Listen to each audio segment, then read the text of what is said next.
Hey all, long time no see. So we installed a living roof on the cottage over the course of several days that were spread over many months. I was going to post a final video once it was fully planted and growing lushly, but the fully planted lush portion will have to wait for a part 2 video.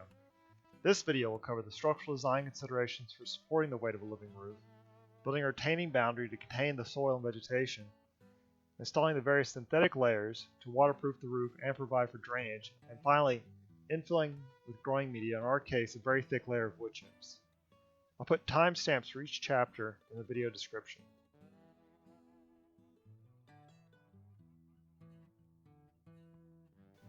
The heavy lifting the roof, as it were, is being done by these three middle beams. The weight of the roof on the ends is supported by the end walls. Note the living roof will only extend beyond the exterior walls about a foot, so I won't calculate loading for the front roof overhang. Here's a plan view of the cottage. The measurement, 11 feet 4 inches, is the beam's unsupported span between the front and back walls. I used a Timber Toolbox beam loading calculator to determine the maximum weight each beam could support. The most important numbers are outlined here.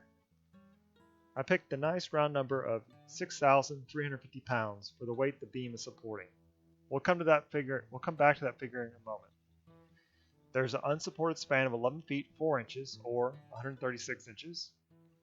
Each beam is composed of 3 2x12 sandwiched together, making the total beam 4.5 inches wide and 11.25 inches tall or deep. Supporting a total of 6,350 pounds, the beam passes as shown here. Could it hold more? Well, here's a report for 6,400 pounds. Each beam supports a portion of the roof encompassing half the distance to the beam on either side of it. In this front view, showing the framing of the front of the cottage, you can see each beam supports about a 4.5 foot wide section of roof. Let's round up and say each section of roof supported by a beam is 5 feet wide by 12 feet long, or 60 square feet. So if you divide the total load capacity of each beam, 6,350 pounds, by 60 square feet, the roof can support around 105 pounds per square foot. We'll be conservative and say the weight of roofing materials like plywood, rafters, waterproof membranes, insulation, drainage mat, and the beams themselves weigh around 20 pounds per square foot, leaving 80 pounds per square foot for our media, i.e. soil and vegetation. The saturated weight of a 6-inch deep layer of media ranges from 39 to 46 pounds per square foot. 10 inches of media would take our beams right to their limit at 66 to 77 pounds per square foot. For the cottage roof, I'm aiming for a 6 to 8 inch deep layer.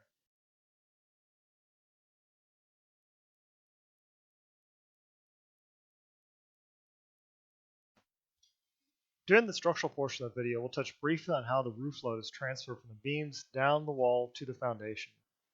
Here's a framing layout of the front of the cottage again, showing the window and door location.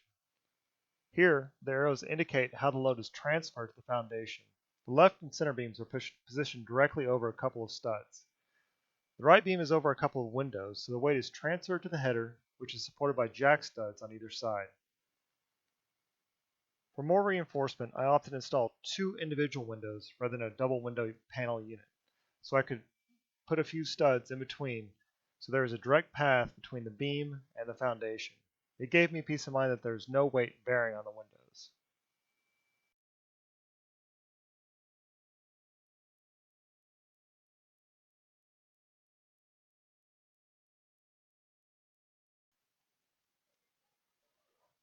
Another point that doesn't seem to get discussed much is how to contain the media on the roof.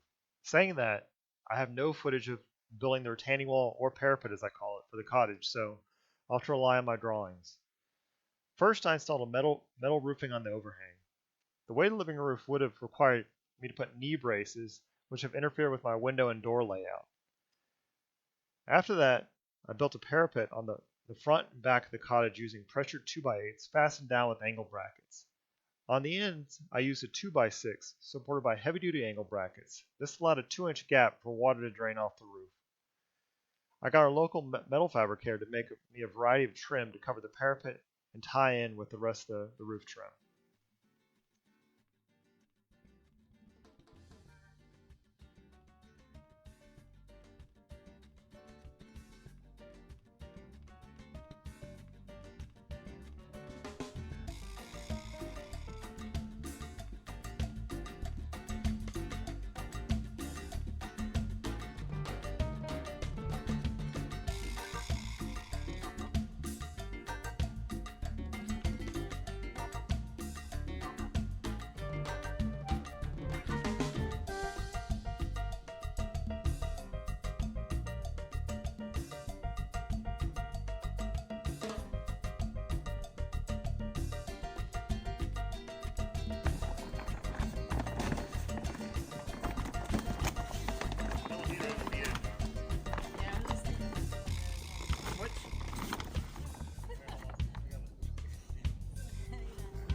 They're in it.